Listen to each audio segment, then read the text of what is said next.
Hi, I'm Mark Lawson, president of the ECS Publishing Group, home of E.C. Schirmer and Galaxy Music Publishers. I'm very pleased to welcome to you to this introduction to a new opera that we're just releasing entitled No Ladies in the Ladies Book. I'm joined by the creators of this delightful new opera, Lisa DeSpain and Rachel Peters. Welcome to you both. Thank you. Excited to be here. Absolutely. I just want to get started by kind of getting to know the two of you a little bit. If you can share a little bit about where you're from, your background, and kind of what you're doing during this pandemic. So maybe Lisa, how about we start with you? Sure. Utah native, which is important for no ladies, but 30-year resident of New York City, professor of music at LaGuardia Community College, one of the CUNY's junior colleges. During this quarantine, I have been trying to figure out how to do distance learning choir. And when I'm not doing distance learning choir, still composing. Good. Lots of composing. Great. Well, Rachel, what about you? I was born in St. Louis, where ECS is based, and moved to Boston for a few years, and then settled in New York in 2003 on the day of the blackout. And I have been here ever since. I am still here. And in addition to being librettist on this project, I'm also a composer. I wear a lot of hats, depending on what the project is. At this time, I've got a lot of things going on, in various capacities in the hopper. So the pandemic has been just as busy as before the pandemic. Great, that's great. Mm-hmm.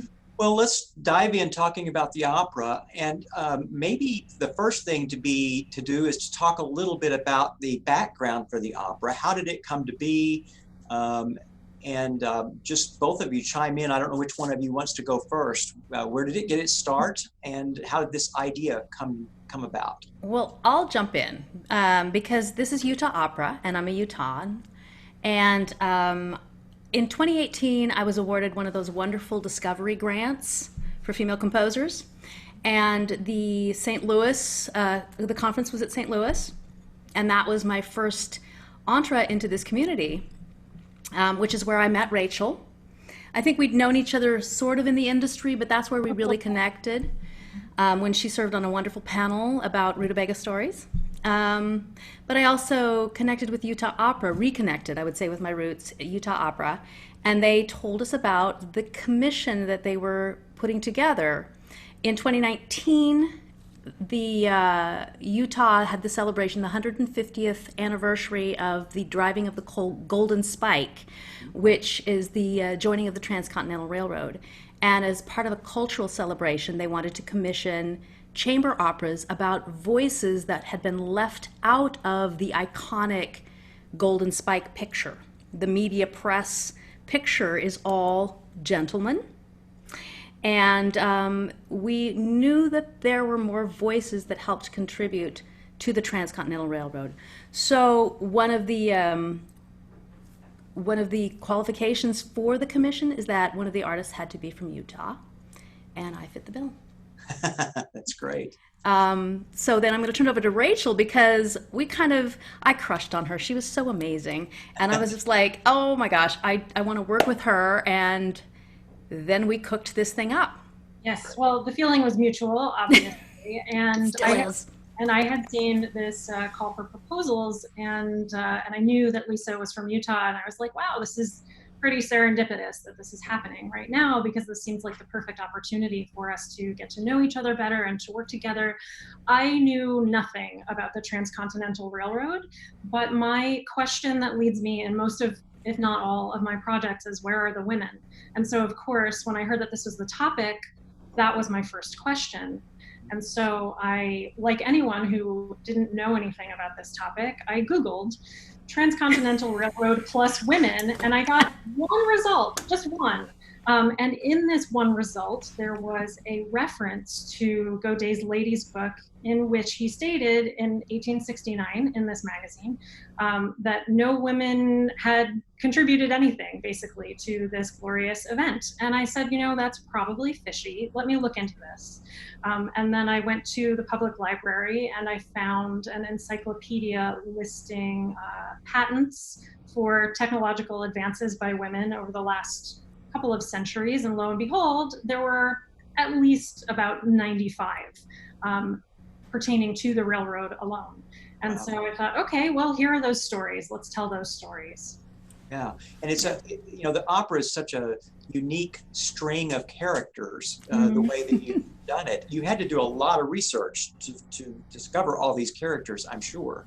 I did, and some of the women who are portrayed in the opera are better known than others. Some of them were very prominent personalities of their day and had lives outside their technological contributions. There was a physician, there was an abolitionist.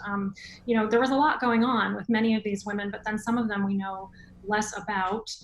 It's a lot of information to pack into that amount of time, which was the parameter that was dictated to us by the rules of the commission. So it was, I think, 4 characters, or 4 performers rather, and a very short amount of time. So, you know, the device that we came up with was to have 2 female singers playing a zillion characters, you know, as many as we could possibly fit into 10 minutes or so. So you then were asked to expand it a little bit, and so talk about the structure that existed at the beginning, and like you just did, and then how you expanded it, and kind of where that leaves it today for people wanting to know about performing it. Sure. I'll jump in real quick. We did this, of course, as part of the Golden Spike Commissions in 2019, but Utah Opera came back to us after the performance and said, we love this so much, we want to commission you to expand it. They also knew that we had to leave out many of the women in order to fit the time frame for the 2019 Golden Spike Commissions. But in 2020, it's the Women of Note cultural celebration, and so they wanted to include this as part of this year's celebration also. So they commissioned us to expand it and put some of those ladies back in to celebrate all of these wonderful women. There are still many more women that are not in this opera. Yeah. So that's what's happening with it now. So that was the commission for the expansion. And Rachel had set up such a brilliant setup with Godet writing this article and him and his assistant preparing the article. And Go into that for just a minute. Just give us the overview of it.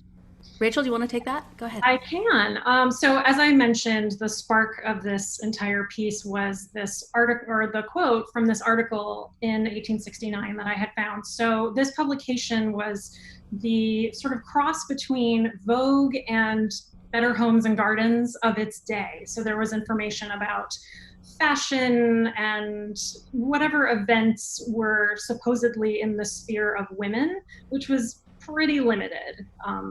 At least so it was publicized. Obviously, we've gotten beneath that and seen what else is available. But so the conceit is that he is writing his article with his assistant, who was probably not actually his assistant at the time, but did end up taking over the business at some point. So there's a little bit of artistic license there. And then as they are concocting this article, these women sort of visit them and say, wait a minute, you forgot about us. And there's quite a succession of them quite rapidly, because obviously there were so many of them to learn about. And I think I would say that my approach was a hybrid of Gilbert and Sullivan, because there were so many words for all of that information to be condensed into that time. And then also the format of Schoolhouse Rock, where you learn these lessons in these little bite-sized pieces. So it doesn't sound like that per se, but those were main sources of inspiration for me.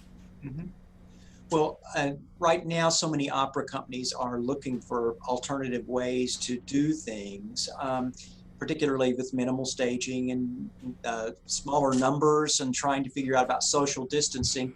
Is there anything that you would want to say to the opera companies about performing this work that you think make it particularly good for today?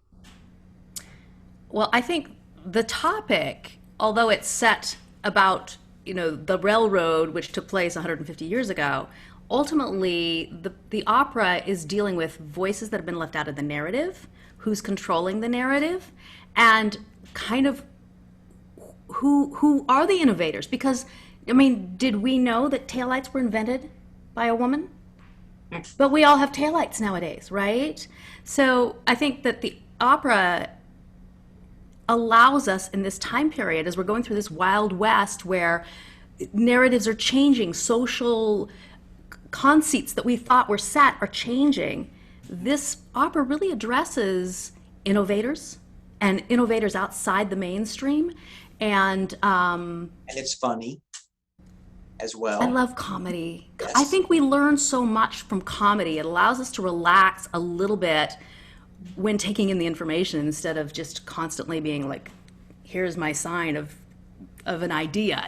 We laugh and then we go, oh yeah, I should. Yeah, and what's think about exciting is I think there's never a bad time to learn about women's history, ever. So it could be now, it could be several years from now, who knows. But what was really exciting for us is that there was this production this past winter at the University of Alabama. And in speaking with the students, they really ran with these little nuggets of history in researching their characters. And someone even wrote a paper about many of them. And it was the impetus for them to explore much more deeply than we could ever possibly get at in a 15-minute opera. So it's so exciting to see people really engaging with the material and the subject matter in that way. And in terms of social distancing, there are 4 performers. So depending on what your setup is, it could be done in a variety of ways that still adhere to the parameters of social distancing and staying healthy. It could probably be done in a video, in a digital format as well, if you have some clever folks working on it. And the other thing is, your composer and your librettist and your publisher are here to answer questions. As we're all trying to find and problem solve, we have people that are problem solving. Perhaps I will problem solve something as I try to create my choirs in social distancing. And we've been talking about other projects. I'm developing another project with a middle school in a musical with a middle school in Illinois. I'm going to be learning. We're all learning together. So we certainly are. As people are trying things, the creators are here to help problem solve. That's right. That's very true. Well, Lisa and Rachel, thank you so much for joining me for this discussion. You can learn more about No Ladies in the Ladies Book by visiting our website and going to the opera section. There you can see samples of the video clips as well as PDF files of the score. Thank you so much for joining us.